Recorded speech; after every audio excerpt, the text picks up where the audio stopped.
नमस्कार दोस्तों, मेरा नाम है जागर शर्मा और ये वाली वीडियो जो है वो अपडेट वीडियो है OnePlus 9 Pro के ऊपर आए हुए OxygenOS 12 के अपडेट के ऊपर।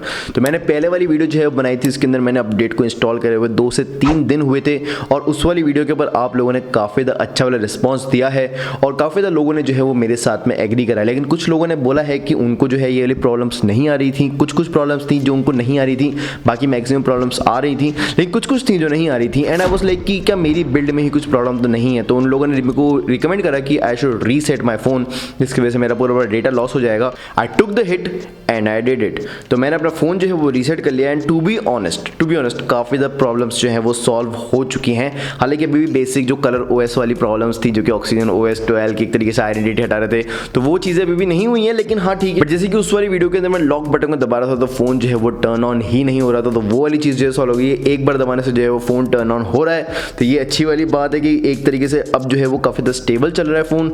और इस वाली वीडियो के अंदर मैं आपको बताऊंगा कि कैसे मैं इसके साथ में अपनी ज़िंदगी काट रहा हूँ। लगभग मेरे को इस वाले अपडेट को इंस्टॉल करे हुए जो है वो 10 दिन तक तकरीबन हो चुके हैं and to be honest it's smooth sailing. जैसे कि आप लोग देख सकते हो कि ये है OnePlus 9 Pro और ये है इसका अपडेट। अभी भी इन लोगों ने LTPO टेक्नोलॉजी वाली जो यहाँ पे सेकंड की सुई चलती थी वो ऑन नहीं करी है, लेकिन पहले वाली वीडियो के अंदर जो ऑलवेज ऑन डिस्प्ले थी वो बंद हो जाती थी काफ़ी ज़्यादा जल्दी, तो इसके अंदर जो है वो बंद नहीं हो रही है। अब जो है मैंने इस वाले फ़ोन को रीसेट कर लिया है, लेकिन आपको जो है वो मैंने सारा पूरा सेटअप कर दिया है। तो जैसे कि आप लोग देख सकते हो, सबसे पहली चीज़ जो है यहाँ पे आपको वॉच जो है वो चेंज लग रही है। मैं इस बार जो है वो पिक्स नाम के आइकन पैक का यूज़ कर रहा हूँ और उस पिक्स नाम के आइकन पैक के अंदर ही जो है वो आपको वॉच का भी ऑप्शन देखने को मिलता है। तो अभी भी एंड्रॉइड के अंदर तो आपको ये नॉर्मल वाली वॉच ही देखने को मिलती है, घटिया वाली, लेकिन अगर आप पिक्स नाम के यहाँ पे सर्च करोगे तो यहाँ पे आपको जो है वो एंड्रॉइड 12 की जो है वो वॉचेस देखने को मिलती हैं। एंड्रॉइड 12 के कुछ विजेट्स देखने को मिलते हैं। ये एक पेड ऐप है, बट आप इसको क्रैक कर लेना। तो इस वाले ऐप के अंदर जो है वो आपको एक तरीके से डुअल टोन आइकन पैक जो है वो देखने को मिलता है,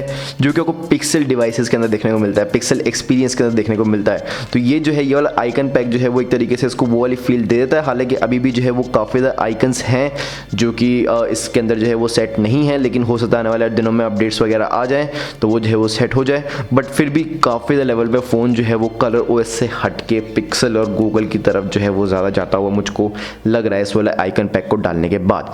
अगली चीज़ जो कि मैंने करी है और वो ये है कि मैंने इसका लॉन्चर, जो स्टॉक लॉन्चर है, उसको चेंज करा है। मैं अभी जो है वो नोवा लॉन्चर प्राइम जो है वो यूज़ कर रहा हूँ। कभी कभार सेल्स वगैरह के अंदर 10 रुपये का मिल जाता है, ये वाला बहुत सस्ता लॉन्चर है। और सबसे ज़्यादा अच्छी वाली बात ये है कि ये जो है वो बिल्कुल स्टॉक टू एंड्रॉइड रहता है और काफ़ी ज़्यादा स्मूथ रहता है। अपेरेंटली OnePlus वाला जो लॉन्चर था उसको मैं ऊपर करता हूँ तो वो थोड़ा सा लैग वगैरह होकर ऊपर होता है, बट ये जो है वो काफ़ी ज़्यादा स्मूथली ऊपर नीचे होता है। और उस वाले लॉन्चर के अंदर वो एक तरीके से कलर OS लॉन्चर ही है। तो उस वाले लॉन्चर के अंदर दबा के रखते हो तो फिर यहाँ प्लस का आइकन आता है, तब जाके विजेट्स वगैरह ऐड कर सकते हो। इसके अंदर ये वाली चीज़ नहीं है, आप इसको दबा के रखोगे तो फिर यहाँ नीचे से ही जो है विजेट्स वगैरह ऐड कर सकते हो, यहाँ से वॉलपेपर सेट कर सकते हो। और यहाँ पे कोई से भी ट्रांसलेशन वगैरह के ऑप्शंस नहीं है, वो सबको जो है वो सेटिंग्स के अंदर डीपली इनेबल्ड है।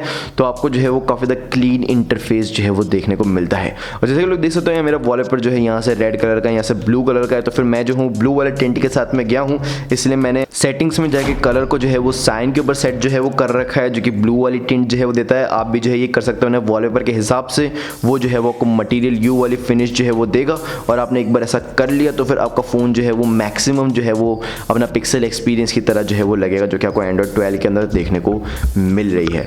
और यहाँ पर सिर्फ एक चीज़ को जो है मैं चेंज नहीं कर पाया हूँ और वो है इसका नोटिफिकेशन शेड। इसका नोटिफिकेशन शेड जो है बिल्कुल एंड्रॉइड 11 जैसा है, लेकिन ये जो है वो काफ़ी ज़्यादा स्मूथ है। या मुझे और कोई ऑप्शन जो है वो मिला नहीं इस वाले शेड को बिल्कुल वैसा का वैसा बनाने का, जैसे कि वो पिक्सल डिवाइसेस के अंदर देखने को मिलता है। और आपको कुछ गाइड्स जो है वो ऑनलाइन देखने को मिलेंगी, जहाँ पे वो लोग रिकमेंड कर रहे हैं कि आपको अगर वैसा वाला नोटिफिकेशन शेड चाहिए तो फिर आप MIUI का कंट्रोल सेंटर डाउनलोड कर लो और उसको जो है वो यूज़ करो, which like in my honest opinion just defeats the whole purpose, you know. मतलब एक तरफ तो मैं स्टॉक एंड्रॉइड की तरफ जाना चाहता हूँ और दूसरी तरफ मैं MI शेड जो है वो यूज़ कर रहा हूँ। It just doesn't make any fucking sense. But फिर भी अब जो रीसेट करने के बाद फ़ोन जो है वो बहुत ज़्यादा स्मूथ चल रहा है। अब जैसे कि आप लोग देख सकते हैं कि वॉलपेपर भी जूम इन जूम आउट होता है, हल्का फुल्का इसमें जर्क वगैरह नहीं आता है जब आप ऊपर या नीचे करते हो अपने नोटिफिकेशन शेड को या फिर ऐप ड्रॉअर को। तो ये वाली चीज़ जो है वो पहले नहीं हो रही थी मेरे डिवाइस के अंदर, अब हो रही है काफ़ी ज़्यादा स्मूथली हर बार। मेरे को एक और प्रॉब्लम ये थी कि मैं जो जो हूँ वो ऐसे करता था ऊपर की तरफ एक जेस्चर, तो फिर जो है वो ऐप नहीं जाता था। तो फिर मैंने जब नोवा लॉन्चर डाला तो फिर इसके अंदर जो है ये वाला फीचर आता है। पहले ये भी हो रहा था कि मैं जो हूँ वो चीज़ों को एसेस नहीं कर पाता जब फोन जो है वो लैंडस्केप मोड में चलता था, लेकिन अब जो है मैं सारे ऑप्शंस को एसेस कर पाता हूँ एक ही टैब के अंदर। हालांकि गैलरी का बग जो है वो अभी भी सॉल्व नहीं हुआ है। मैं इसको हल्का सा भी जूम इन करता हूँ तो सारी फोटोज जो है वो गायब हो जाती हैं और फिर थोड़ी देर बाद जो है वो लोड होती हैं।